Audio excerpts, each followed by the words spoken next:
The first one that I pressed, I used what I thought was firm enough, an empty Coke can. It's the perfect size, of course. Put that in there. I set the pressure and the temperature, so 180 degrees, firm pressure, which I would normally use for something like this, for neoprene if I was using a flat press. And I pressed it for 45 seconds, turned it after 45 and did another 15. As you can see, I missed a whole section there. That could have had something to do with the buckling of the can or the fact that I didn't turn it far enough. I then used this more rigid insert, which is used for polymer cup pressing. Put that inside the stubby cooler.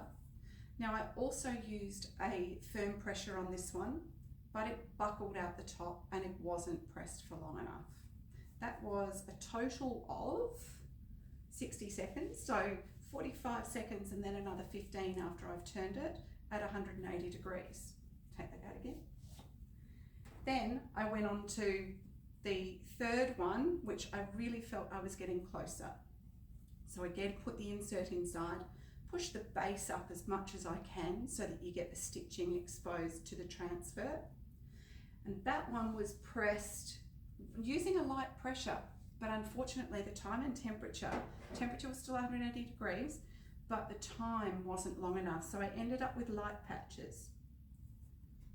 The last one I did turned out really, really well.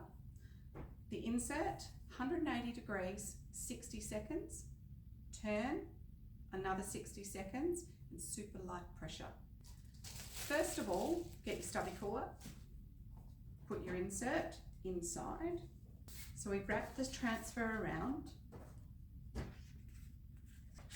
pull it firm, and then tape with your heat tape across the join. I then take a piece of baking paper and I'm going to face the join downwards.